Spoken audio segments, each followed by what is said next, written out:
Welcome back to another beginner video in the series here. In this one, I'll be covering which operating system should you use for pen testing. I'm going to be giving a case for, the very beginner, what I would recommend, and as well, I will give a recommendation for pretty much everyone else. Maybe you have dabbled in this stuff for a while and you might be wondering what your options are and what I'd recommend. So I'll cover that if you stay tuned to the end of the video.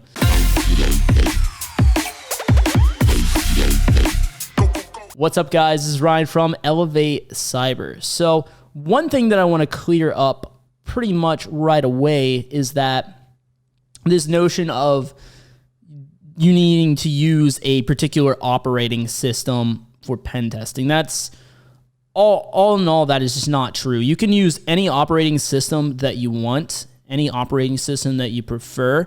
And in fact, a lot of the people that do this for a living, they leverage multiple operating systems for whatever is best for their situation.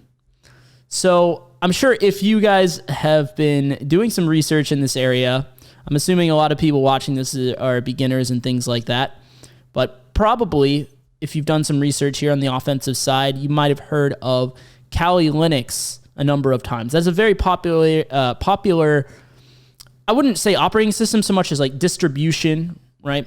So when I talk about operating systems, let's start very basic here. What I mean is the software that the hardware of your computer is running on. You might be most familiar with Windows.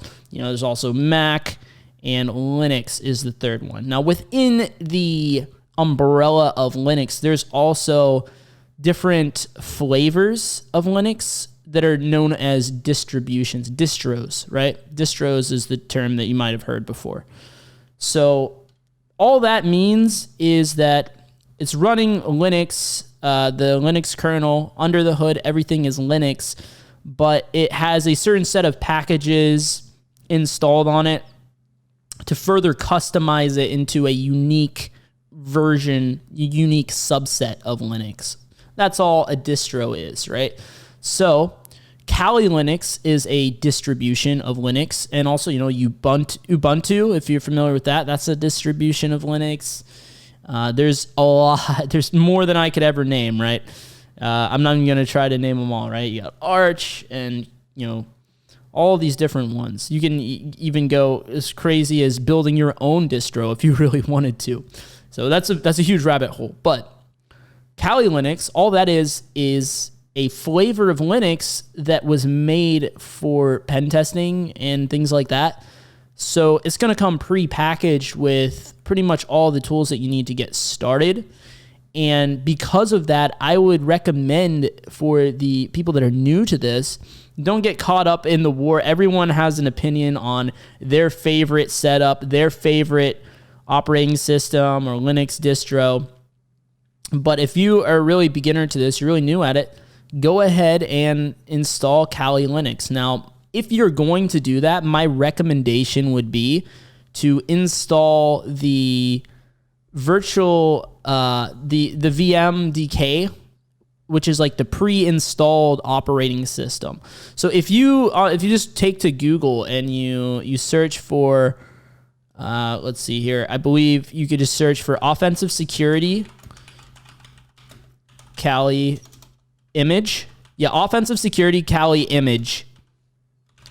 And that's going to give you this link that says Kali Linux custom image downloads. Now, I don't have this up on the screen at the moment for you guys to see, but yeah, just Google that. It's very simple. And because the difference here is if you download the ISO file, it's basically as if you have a install disk, and you put, like when you put an install disk in a computer, like I don't know if you've ever installed Windows before, it's kind of like that. When you boot it up, it'll run the installer, and you'll have to click through the menus, and it's going to take a long time while you partition your hard drive and all of that crazy stuff, right?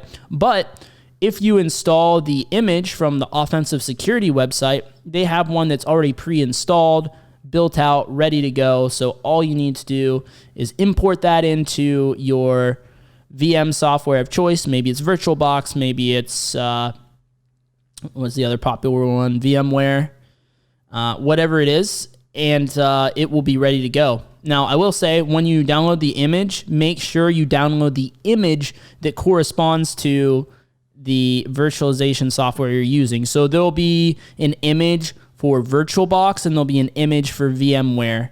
So you got to make sure that you download the one that you're using, right? Because they are a little bit different and they won't work in the other one. So make sure if you're using VirtualBox, click the other tab to download the VirtualBox image, okay? Very important there. You might save you a little bit of time and heartache, I suppose. But yeah, that's where I would recommend getting started with all this stuff. Now, the reason why people prefer Linux, well, I'm going to cover that briefly, right? Because like I mentioned earlier, you could use anything you want. In fact, if you're a huge Windows guy, you could use Windows as your main pen testing machine. You could do all your pen testing on Windows pretty much. Now, there's a couple of reasons why people prefer Linux for the pen testing stuff, right? A lot of times you're going to be running command line tools. Like, that's just the nature of the security space. A lot of the tools you're going to interface with are, they're command line tools, right? So if you're doing a lot of command line stuff, the Windows command line is awful, right?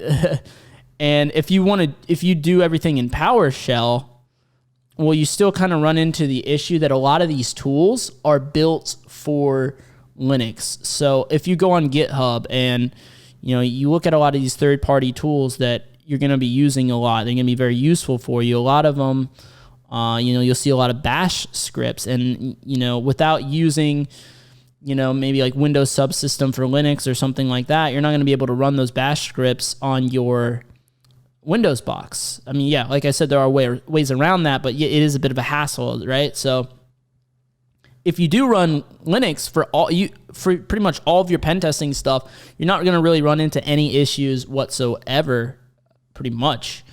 So, and also it's very easy to install things on Linux versus Windows. So I'm sure all of you guys are probably familiar with Windows. Of like, if you want to install something, you have to go to the website, download it, click through it, and pay attention to make sure it's not installing any like adware, spyware stuff on your system in addition to that, right? And then, you just have to go through that like long, arduous click process. And hopefully, let's just say for one thing, hopefully you downloaded it from the right place to begin with and you didn't download a virus onto your system, right? So with Linux, it's way easier. You can install everything from a package manager, and depending on what distro, what flavor of Linux you're using, it'll have a different package manager. So for Kali, it's Debian-based, so the apt repository is what you'll be using. You're using the apt package manager. So for example, if I want to install Wireshark, I just say apt install Wireshark. It's that easy. You just do it from the command line, and it installs it from the repository right onto your system. You don't have to click through anything. You don't have to go hunting for the correct download on the internet. You don't have to worry about any extra stuff getting installed. It's really that simple. So it makes it very easy. People love that aspect of Linux. So that is the allure of it. I will say as well, as a little bonus tip for you guys, a lot of people do prefer Mac as well because it's based off of Linux ultimately, based off of Unix, I guess, if I want to be really pure and correct in what I'm saying here. And so it is another one that's very easy to install things, very easy to manage, and the command line is solid. And you can pretty much run most of the Linux tools on Mac, especially if you install Brew, which is their package manager. Makes it very easy to be able to upkeep these things and manage all the command line tools on your system. It's actually a very nice operating system to use for security as well. I know a lot of people prefer that as their main pen testing operating system. Now, another thing that you could do is you could have multiple operating systems for the situation. Like if you watch some of my videos, what you might have seen is that I have a Windows box that I sometimes use for